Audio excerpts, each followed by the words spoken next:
Orange, Orange, Orange. Alors, en date d'aujourd'hui, vous pouvez déjà voir ici que Orange, c'est une entreprise plutôt... on va se dire que c'est plutôt mature. Bénéfice net ici par action n'augmente pas énormément, c'est plutôt stable. Ensuite, on va comparer avec les free cash flow parce que c'est ce qui nous intéresse. Vu que c'est un business à capital intensif, il faut faire attention ici à la dépense en capital. On peut voir ici qu'il faut normaliser les résultats, d'accord? En moyenne, ce genre de... Même si c'est pas très cyclique, il faut se dire une chose, c'est que c'est mature. Et donc, de temps en temps, on a également il faut également faire la différence ici entre la dépense en capital de croissance et la dépense en capital de maintenance. Et ce genre d'entreprise peut avoir des actifs cachés. Je le mentionne ici, par exemple, ici, des tours de télécom ici qu'on peut revendre. On peut les revendre ici pour lever du cash et rembourser la dette. Donc, moi, quand je vais analyser du Orange en date d'aujourd'hui, je vais simple. Est-ce que quelle est la moyenne des bénéfices nets qu'on a ici dans le temps? C'est simple, je vais Orange. D'accord, 1, 2, on valide. Quand je parle de bénéfices nets, free cash flow, hein, moi je parle en termes de free cash flow. On mentionne quoi ici? Regardez, sur les 20 dernières années, Orange, c'est à peu près 4 milliards 400. Mais attention, vous remarquez ici que depuis 2014, ce n'est pas aussi 2013, c'est pas aussi évident que ça. 2013, il y a quoi? 10 ans? Voilà. En moyenne ici, c'est 2 milliards 470. Soyons gentils, 2 milliards 500. Je ne donnerai pas ici, par exemple, il y a de grandes chances que cette compagnie rapporte à peu près 2 milliards 500. Attention, je le mentionne comme ça, c'est quantitatif. Maintenant, en lisant les rapports financiers, etc., il va falloir que je vérifie que le management a bien 2 milliards 500 pour objectif. OK? Le 2 milliards 500 en question. Combien de fois les bénéfices je vais payer pour Orange en date d'aujourd'hui?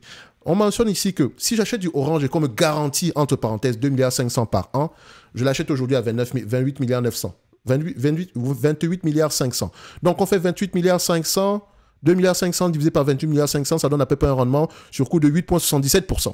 Orange va se négocier à combien de fois les bénéfices? Je ne paierai pas plus de 15 fois les bénéfices pour ce genre d'entreprise. Vous faites ce que vous voulez ici, d'accord? Tout simplement parce que, c'est plutôt un business qui est plutôt mature. En supplément de ça, la dépense en capital est très élevée sur ce genre d'activité. Et maintenant, est-ce que je fais vraiment confiance à ce management-là? Ça va être on doit se poser un milliard de questions. Surtout que le retour sur capitaux investis ici est inférieur à 10%. Non, faites attention. Donc, c'est un business correct sans plus. D'accord? Rien d'exceptionnel. Donc, 2 milliards 500. 2 milliards 500 ici, ça fait à peu près... ça fait multiplier par 15 fois les bénéfices, ok, de 2,5 multiplié par 15 fois les bénéfices, ça donne à peu près aux alentours ici de 37 milliards 500 divisé par le nombre d'actions qui est plutôt stable, 2 milliards 666 millions d'actions divisé par 2,66, moins la dette nette, ça fait 14 euros ici, moins la dette nette, on a une dette nette de combien en date d'aujourd'hui? Donc je viens sur Coifin ici, déjà vous pouvez remarquer ici que en termes de prévision, ce n'est pas aussi évident, d'accord, les années ont tendance à se tromper ici 54% du temps sur une période de 2 ans, donc dites-vous que c'est pas un business prévisible. Donc, sur les business prévisibles, ici, il faut toujours, de préférence, normaliser les résultats, ne pas payer des multiples assez élevés. OK? Donc, ici, qu'est-ce que je recherchais? Dette nette, ici, ça donne combien? 1, 2, voilà. Comme vous pouvez le faire ici en moins de 5 minutes, comme je le fais présentement en date d'aujourd'hui, et pratiquer. OK? 1. Et surtout que l'analyse fondamentale, ce n'est pas juste les chiffres. Hein. Il faut faire parler les chiffres. C'est ça qui prend plus de temps, à savoir le 2 milliards 500, ça va provenir d'où? La dépense en capital, est-ce qu'elle va diminuer, augmenter, etc. Bref, on a déjà fait des vidéos ici sur Orange. Donc, vous savez que sur Orange, on a toujours eu un target ici sans prendre en considération la dette aux alentours ici de 25 milliards par là, si je ne me trompe pas. Donc, ici, on remarque que c'est un business qui pourrait à peu près... on a une dette nette de 16,67 €. Si je l'enlève ici en date de jour, on va se retrouver à 0. Or, ce qui veut donc dire que je ne paierai pas plus que 10 fois les bénéfices ici. Donc, ça dit que sur le 2 milliards 500, multiplié par 10 fois les bénéfices, ça donne à peu près 25 milliards. 25 milliards divisé par 2 milliards 666 millions d'actions. C'est bien ça? Non, 2 milliards 660 millions d'actions, ça donne à peu près 9,39 €. Donc pour moi, au prix actuel, Orange est correctement évalué. Maintenant, le dividende qu'on distribue, est-ce que ce dividende-là est en dessous de 2 milliards 500? C'est la question qu'on devrait se poser. Donc, on distribue ici à peu près un dividende de l'ordre de 0,70. En réalité, si on distribue la totalité des 2 milliards 500 ici en dividende, par action, on aura combien? 2 milliards 660. Ça donne à peu près 94 centimes d'euros. OK? Donc, on a 94 centimes d'euros qu'on rapporte chaque année. Quand on enlève le dividende ici à peu près à 70 centimes d'euros, il nous reste à peu près 24 centimes d'euros pour repayer la dette. Donc, si on multiplie par le nombre d'actions ici, à peu près, ça donne combien? Ça donne aux alentours de 638 millions qu'on peut rembourser ici. En 5 ans, on peut rembourser aux alentours ici de 3 milliards 192 millions. Alors qu'on a une dette nette ici par action de combien? On a une dette nette, on a une dette nette ici du point de vue volume de combien? On a une dette nette ici de 42 milliards. Ah, 42 milliards? C'est pas un peu trop là? Ah oui, elle a une énorme dette. Ah ouais, faut faire attention ici. OK. Donc, sur ce genre d'entreprise, c'est très endetté. Donc, c'est la raison pour laquelle on ne va pas payer de multiples assez élevés. Et encore, le management doit être assez compétent.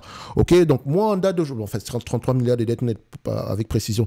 Donc, moi, en date d'aujourd'hui, il y a de grandes chances que au prix actuel, c'est correct. Si je l'achète uniquement du point de vue dividende, et je voudrais même que ce dividende soit moins élevé, la priorité devrait être le remboursement de la dette. Et encore, il faut regarder les taux d'intérêt derrière, etc.